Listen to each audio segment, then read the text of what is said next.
Uncle जी, ये लीजिए आपके लिए इतने पैसे।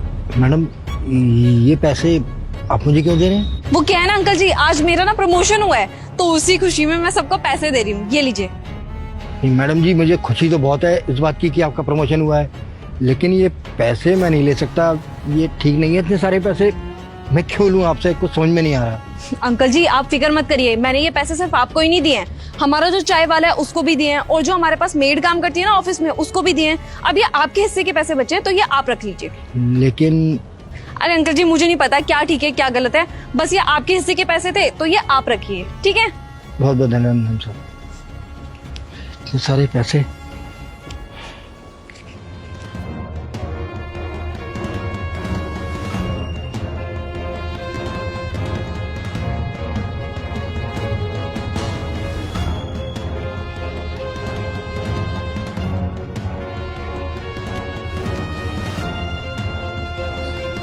अंकल जी ये लीजिए।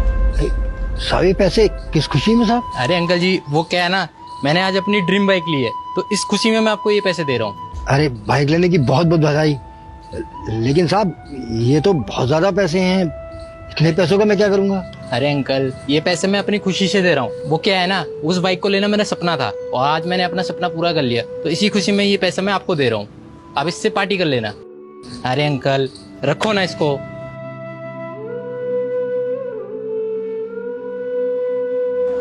साहब क्या मैं अंदर आ सकता हूँ? अरे आप आइए आइए, मैं तो अभी आपको ही बुलाने वाला था।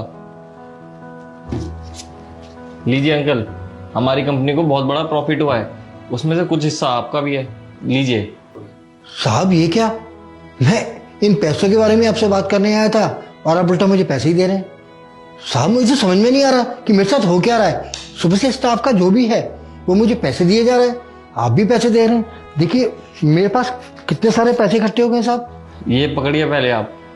साहब कहीं ऐसा तो नहीं है कि आप मुझे नौकरी से निकाल रहे हो, इसीलिए मुझे इकट्ठे पैसे दे रहे हो? प्लीज कम से कम आप तो बता दीजिए कि सब मुझे पैसे क्यों दे रहे हैं और आप भी मुझे पैसे क्यों दे रहे हैं। अंकल जी वो बात क्या है ना, दरअसल हम लोगों ने आपको बात करते हुए सुन लिया था कि आप अपनी बेटी की शादी करवाना चाहते हैं और लड़के वाले दहेज मांग रहे हैं, और आपके पास तो इतने पैसे हैं नहीं कि आप उन लोगों को दहेज दे पाएं। तो मैंने सोचा क्यों ना आपकी मदद की जाए, तो बस मैंने पूरे स्टाफ को बोल दिया था कि अंकल जी की बेटी की शादी है और लड़के वाले कुछ दहेज मांग रहे हैं, तो हम सबको मिलकर उनकी मदद करनी पड़ेगी। तो हो सकता है अंकल जी सभी ने मिलकर अपने अपने तरीके से आपकी मदद करी, और ये छोटी सी मदद मेरी तरफ से भी, रखिए इसको। नहीं साहब, मैं ये पैसे नहीं ले सकता। अरे इतने सारे पैसे मैं ले लूंगा तो लौटाने भी तो पड़ेंगे ना, मैं कहाँ से लौटाऊंगा साहब? साहब आप तो जानते हैं मेरी इतनी हैसियत नहीं है कि मैं सबके पैसे बाद में लौटा पाऊँ, तो ये पैसे आप ले लीजिए और जिनके हैं ना उन्हें वापस कर दीजिए। अरे अंकल जी ये कैसी बातें कर रहे हैं आप हमारे साथ कितने सालों से हैं, जानते भी हैं आप। अरे हम आपके लिए इतना तो कर ही सकते हैं, आप अपना काम कितनी ईमानदारी से करते हैं, तो बस ये सब आपकी ईमानदारी का ही नाम है, रख लीजिए इनको। बहुत बहुत धन्यवाद साहब।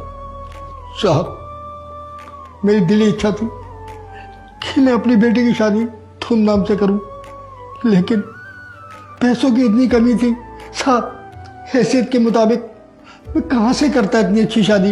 लेकिन आप लोगों ने जितनी मेरी मदद की है ना साहब, इससे मेरी बेटी की शादी बहुत अच्छी हो जाएगी और मैं उनको दहेज में स्कूटर भी लेकर दे सकूंगा साहब। आपका बहुत बहुत धन्यवाद साहब। मैं अपनी खुशी आपको बता नहीं सकता और आप लोगों का एहसान मैं कभी जिंदगी भर नहीं भूल पाऊंगा साहब।